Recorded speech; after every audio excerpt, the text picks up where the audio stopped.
cells are the cells of people. And they represent something really important in the life or possibly the demise of individuals. Do individuals know, or the families know, the beauty that you've created from these pathological cellular structures, and do they ask for them? I mean, is this Charlie's, and is that Jones, and is this Hamid's?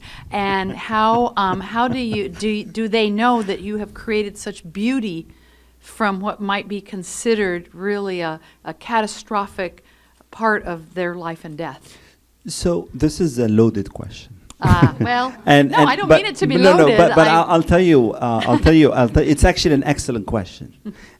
So here's the process is there's pretty much no patient identification here, meaning that there is no privacy issues. There is no.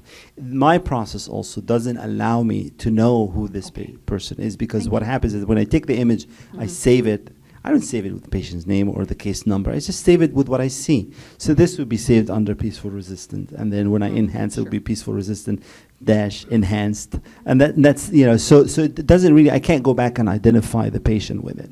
And then there is nothing unique about it, meaning that nobody is going to say, well, this is mine. That sure looks like Joe, right? Yeah. That's like, this looks like, I mean, I woke up in the morning and I felt something like this. So, sorry. But what happens is that I really think that the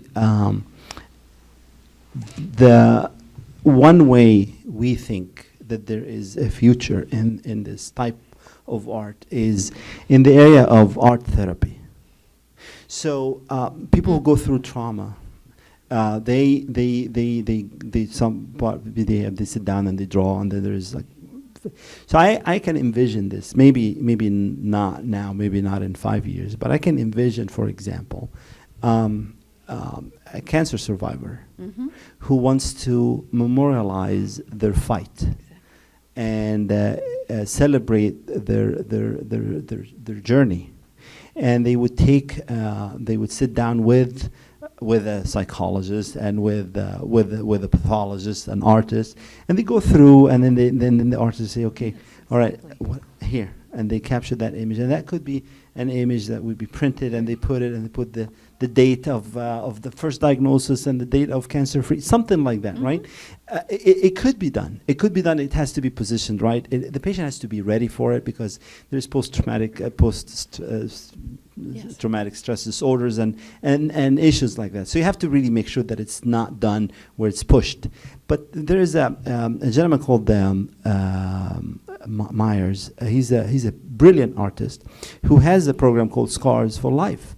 And what he does is that he's a photographer and a painter, and he takes people with major surgeries. And what he does is that after the scar has healed for many years, he paints the scar, and then imprints it on a piece of paper, and then takes it, and after discussion with him, he starts painting on it things that he feels relate to the patient, and then that becomes something that the patient has, and it's a picture of the scar.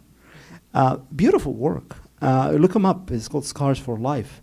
But this is the kind of thing that I feel would impact patients, and I think that with more patient education, people can learn more.